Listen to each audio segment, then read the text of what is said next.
Olá, estamos de volta com o nosso Drops do Céu, gotas de luz sobre sua vida. Trazemos mensagens de fé, encorajamento e instrução para que você conheça Deus, saiba quem Ele é e faz, e humildemente procure ter um relacionamento simples, mas profundo com Ele. Estamos na série Orações nos Salmos. Este será o episódio de número 20. Semana passada, no episódio de número 19, trouxemos o tema Ensina-nos a contar nossos dias, Salmo 90, Salmo de Moisés. Não deixe de assistir. Hoje voltamos a falar sobre o rei Davi. Como sabemos pela palavra de Deus e pelos salmos que ele escreveu, Davi era alguém íntimo de Deus e tinha como objetivo principal agradá-lo. Certa vez, já em seu palácio real em Jerusalém, Davi avistou lá do seu palácio o tabernáculo de Davi, onde ficava a Arca de Aliança, a Arca da Aliança, que era um local, uma tenda.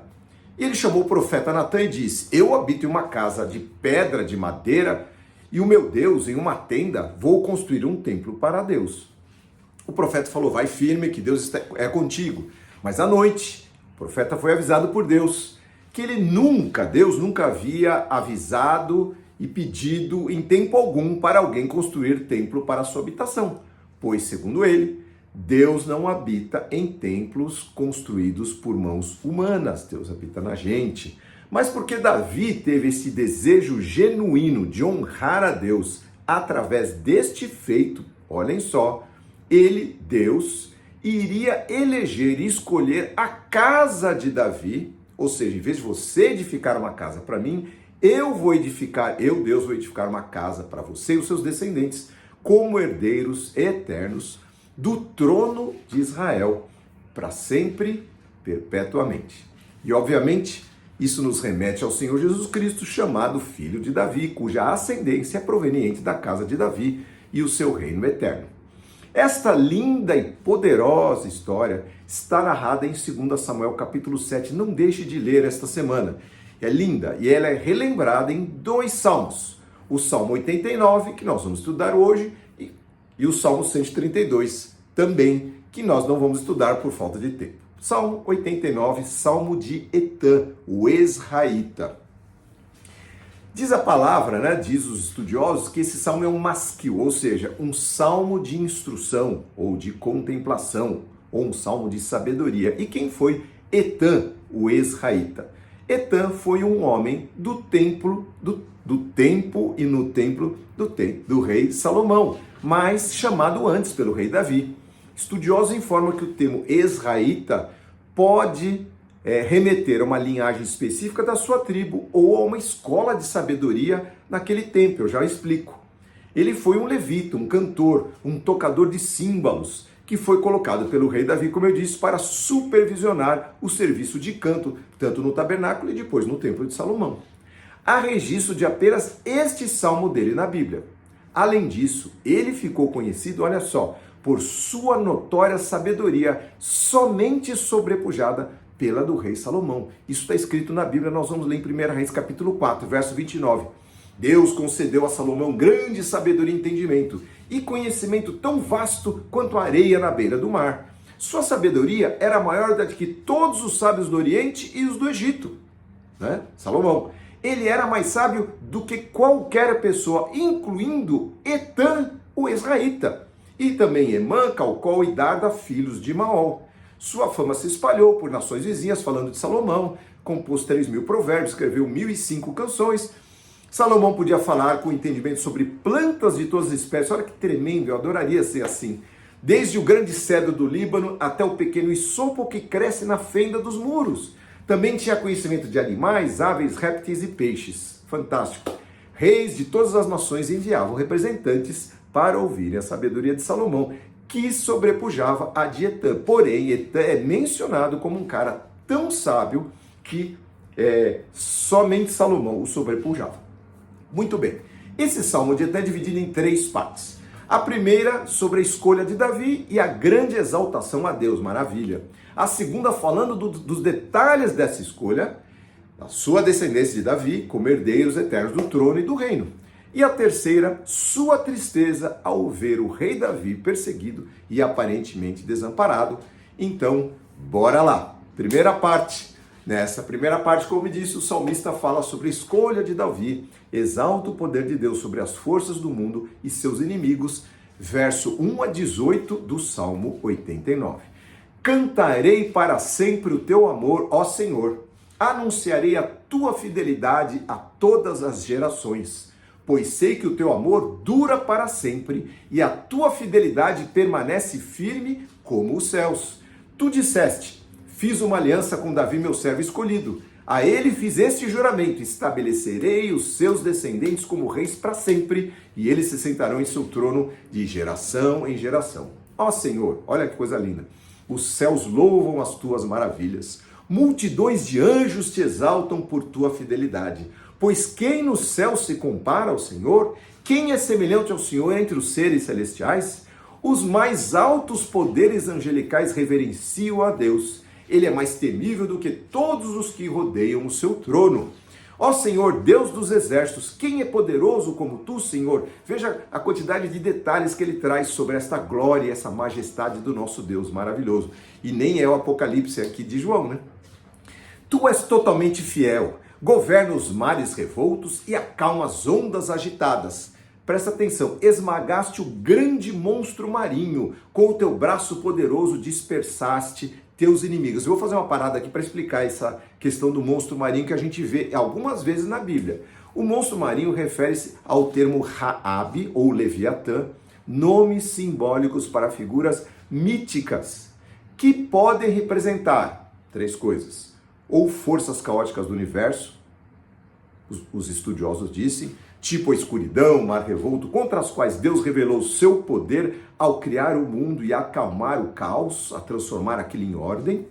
Número 2, podem representar estes monstros marinhos, reinos opressores ou inimigos ferozes, poderosos, como o Egito, associado ao mar, certo? O mar que se abriu, e a Babilônia, que oprimiu o povo de Israel. Também podem representar forças do mal. Em interpretações mais profundas, este monstro marinho simboliza o diabo, Satanás, que são poderosos, mas foram derrotados e são derrotados diariamente e eternamente por Deus. O texto declara, inclusive, que Deus esmagou o grande monstro marinho e dispersou os inimigos. Muito bem, explicado isso, vamos em frente com a primeira parte do Salmo 89. Os céus, Senhor, são teus, a terra é tua. Tudo que há no mundo pertence a ti. Tu fizeste todas as coisas. Criaste o norte e o sul, o monte Tabor e o monte Hermon. Todos eles louvam o teu nome. Teu braço é poderoso, tua mão é forte. Tua destra, tua mão direita se levanta em glória. Olha só que bonito isso. Justiça e retidão são os alicerces do teu trono. Amor e verdade vão à tua frente. Eu amo esse texto. E me traz um grande consolo em saber, né, que a certeza que nós temos que a base, o fundamento do domínio do nosso amado Jesus é a justiça, a retidão, a verdade e o amor. Ou seja, quando esse mundo passar, nós estaremos num reino em que o que reina lá, através do Senhor Jesus Cristo, do nosso grande Deus, é a justiça, a retidão, a verdade e o amor. Não vai haver mais mentira, falsidade, engano, migué, sei lá o que a gente pode chamar, mas tudo vai ser de acordo com estes valores que me fazem tão bem.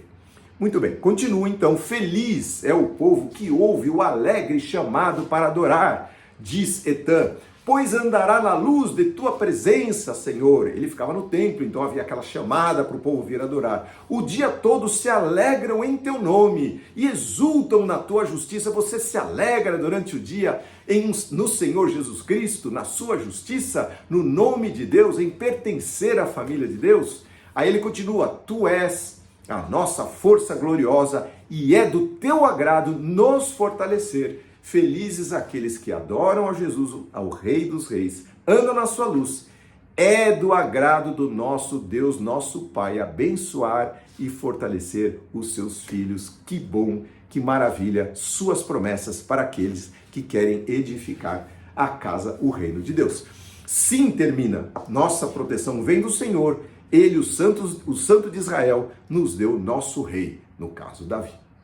Bom, Essa é a primeira parte, falando da glória do Senhor, da sua majestade, da sua riqueza, do seu poder. A segunda parte, Etan fala de detalhes da escolha de Davi e de sua descendência como os herdeiros do trono do reino, conforme a gente já viu que essa é a promessa que Deus fez para ele, não é, que está lá em 2 Samuel capítulo 7 e também no Salmo 132. Vamos continuar então a partir do verso 19. Muito tempo atrás, diz Etan, numa visão, falaste aos teus fiéis e disseste, levantei um guerreiro, dentre o povo o escolhi para ser rei, encontrei meu servo Davi e o ungi com meu santo óleo, Samuel, depois a luta dele contra Golias. Com minha mão o firmarei, com meu braço o fortalecerei. Seus inimigos não o derrotarão, os perversos não o dominarão. Esmagarei os seus adversários diante dele, destruirei aqueles que o odeiam. Minha fidelidade e o meu amor o acompanharão, e em meu nome ele crescerá em poder. E assim aconteceu, o reino de Davi foi o auge do reino de Israel. Estenderei o seu governo sobre o mar, seu domínio sobre os rios. Ele me dirá, tu és o meu Pai, meu Deus, e a rocha da minha salvação. E ele disse isso, tem tantos salmos, né? Darei a ele os privilégios de primogênito, que ele não era, ele foi o último, e ele será o rei mais poderoso sobre a face da terra. Eu o amarei e lhe serei bondoso para sempre. A minha aliança com ele jamais será quebrada. Farei que ele sempre tenha herdeiros. Enquanto existirem os céus, seu trono não terá fim. Se, porém, os seus descendentes abandonarem a minha lei e não seguirem os meus estatutos e não obedecerem e não guardarem os meus decretos e os meus mandamentos, castigarei seu pecado com a vara e a sua desobediência com açoites. Contudo, não desistirei de amá-lo, nem deixarei de lhe ser fiel. Não quebrarei minha aliança, não voltarei atrás em minhas palavras. Fiz um juramento a Davi, em minha santidade não minto. Sua dinastia continuará para sempre, o seu reino permanecerá como o sol, será duradouro como a lua, minha fiel testemunha no céu. Este é o texto de Etan falando sobre a promessa que Deus fez ao rei Davi. Nós temos lá em 2 Samuel a história de quando isso começou, mas estas confirmações nesses salmos são muito interessantes. Por quê? Porque a eleição de Davi, queridos, tem a ver com a nossa. Sem merecimento, nós somos chamados por Deus, fomos perdoados de nossos pecados e eleitos filhos de Deus.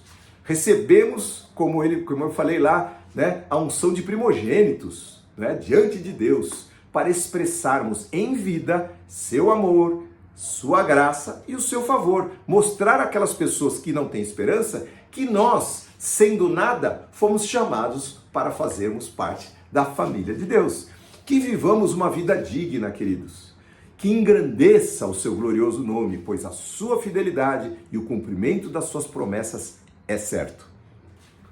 Ele tem coisas grandes e firmes que não sabemos, conforme Jeremias 33:3, que diz, clama a mim, e responder-te-ei e anunciar-te-ei coisas grandes e firmes que você não sabe. Ou seja, seus planos para nós vão muito além dos nossos melhores sonhos. Às vezes nós ficamos tão preocupados com picuinhas e Deus tem coisa muito melhor. Portanto, vale a pena caminharmos com Ele. Bom, e agora vamos para a terceira parte deste salmo de Etan. Etan então registra sua tristeza ao ver o rei perseguido e aparentemente desamparado. Verso 38 em diante, e a gente vai entender o porquê. Mas olha só. Agora, Deus, parece, porém, que tu rejeitaste e estás irados com o teu ungido, com Davi. Acaso renunciaste à tua aliança com ele e jogaste a sua coroa no pó? Derrubaste os muros que o protegiam e destruíste as fortalezas que o defendiam. Todos os que por ali passam o saqueiam, e ele se tornou motivo de zombaria para seus vizinhos. Tu fortaleceste seus inimigos e lhes deste razão para celebrar. Tornaste inútil a sua espada e não ajudaste nas batalhas, como ele fazia. Acabaste com seu esplendor e derrubaste o teu trono, o seu trono. Fizeste-o envelhecer antes do tempo e o envergonhaste em público. Até quando, Senhor, essa situação continuará? Acaso te esconderás para sempre? Até quando a tua ira arderá como fogo, meu Deus? Lembra-te de como minha vida é curta e de como é vazia a existência humana. Ninguém vive para sempre, todos morrem, ninguém escapa da sepultura. Onde está, Senhor, o teu antigo amor que tu prometeste a Davi com juramento fiel? Considera, Senhor, como teus servos passam vergonha. Levam no coração os insultos de muitos. Teus inimigos, Senhor, têm zombado de mim. e do teu ungido por onde ele vai, mas louvado seja o Senhor para sempre. Amém, amém. Parece que é um anticlímax esse final de Salmo, porém, nós vamos lembrar que tudo isso aconteceu lá atrás, em 2 Samuel capítulo 7, quando Davi estava ali na pegada, né, andando na intimidade com Deus. Depois ele deu aquela vacilada que a gente sabe, da Batseba. Depois ele colocou Urias para ser morto pelas mãos dos ímpios, dos iníquos, dos perversos, e foi piorando, né? Aí a família dele veio e foi ferrando. E Deus falou para ele, cara, vai vir sobre você. Todo pecado tem consequências. Davi pecou e sofreu as consequências do seu pecado. Não significa que as promessas de Deus falharam, mas significa sim que Davi colheu as consequências do seu pecado. E ele sabia disso. Ele falava, meu pecado está sempre diante de mim. A coroa do rei foi profanada, seus muros derrubados, seu trono virado de cabeça para baixo, seu filho perseguiu, lemos isso, estudamos isso semana passada, cobrindo o povo de vergonha, trazendo dúvidas sobre o cuidado das promessas de Deus. Mas sabemos da fidelidade eterna de Deus e de que, mesmo com o vacilo de Davi, e mesmo quando nós vacilamos, os nossos descendentes, Davi e os seus descendentes, Deus manteve e mantém a promessa. E vemos finalmente em Cristo a manutenção da aliança eterna prometida por Deus para Davi. A sequência da descendência de Davi foi Cristo. Para nós, queridos, vale a advertência. Andemos na presença do Senhor com temor e tremor. Os dias são maus, as tentações são muitas, o inimigo anda ao nosso redor buscando nos tragar. Quantos valorosos guerreiros que acabam vacilando, mas o Senhor tem promessa para a sua vida e a promessa permanece. Levante-se, renove a sua fé, prostre-se diante do Senhor Jesus Cristo, confesse o seu pecado, levante a sua cabeça e confie no poder do sangue de Cristo para perdoar, lavar os seus pecados. E aí eu pergunto para você, no caso de Davi, você já tentou tirar os olhos das suas necessidades e edificar algo para Deus? Foi o que Davi fez. Ele estava lá no templo dele, no palácio dele, de repente ele olhou e falou, não, peraí, vale muito mais, eu tenho que trazer algo de bom para o meu Deus e não só para a minha vida. Você já tentou fazer isso? Saiba que ao buscarmos primeiro o reino de Deus e a sua justiça, todas as demais coisas e muito mais nos serão acrescentadas. É a promessa do Senhor. Para nós cristãos, então, queridos, esse salmo encontra o seu cumprimento final em Jesus Cristo, que é o herdeiro do trono de Davi, o rei que governa eternamente. Jesus foi o único que cumpriu essa aliança em Deus, seu amor e a sua fidelidade imutáveis. Seu reino eterno está mais vivo e atuante do que nunca. Deus está convertendo muita gente no tempo de hoje e trazendo avivamento em muitos países. E os sinais de cumprimento da promessa de vivermos para sempre com Ele, com o Rei Jesus, estão mais do que se intensificando. Então, queridos, Jesus está às portas. Vamos, então, nos propor a edificar o seu reino e as promessas se cumprirão sobre nós. Vamos orar. Meu Deus, meu Pai, grandioso és Tu, Senhor, obrigado pela Tua palavra, Senhor, tão rica, Senhor, vemos aqui, Senhor, uma promessa eterna, e o Senhor é fiel, o Senhor cumpre a Tua palavra, diz a Tua palavra que o Senhor vela por ela para a cumprir, e assim é, Senhor, o Senhor é fiel à Tua palavra e ela se cumpre sempre, passarão céus e terra, mas a Tua palavra, as Tuas promessas não passarão. Por isso, Senhor, nós confiamos a nossa vida aos Teus pés, a Ti, Senhor, mesmo vacilando, mesmo sendo fracos, Senhor, tantas vezes os nossos pensamentos, Senhor, giram, Senhor, e nós, Senhor, nos achamos perdidos. Mas, Senhor, Tu, Senhor, renova, Senhor, em nós a nossa fé, o nosso ânimo, e o Senhor nos dá a Tua presença doce, Senhor, que restaura, que refrigera a nossa alma. Então abençoa todos que estão ouvindo esta palavra, que sejam visitados, Senhor, pelo Teu Espírito Santo e que renovem a sua aliança, Senhor, feita no Teu sangue, Senhor, contigo, para que, Senhor, permaneçam e levem o Teu reino aonde forem, Senhor. Muito obrigado pela Tua palavra e que o Teu Espírito nos guie, Senhor, e nos fortaleça para que possamos cumpri-la a cada dia, em nome de Jesus. Amém. Amém, meu querido, minha querida, essa palavra que o Senhor preparou para hoje. Semana que vem falaremos sobre um Salmo de Salomão. Então não deixe de assistir, reparta, compartilhe esta palavra para que outros sejam edificados. Curta aí, mande a sua mensagem, se inscreva no nosso canal e Deus abençoe a sua família, a sua semana e a sua vida, em nome de Jesus. Amém.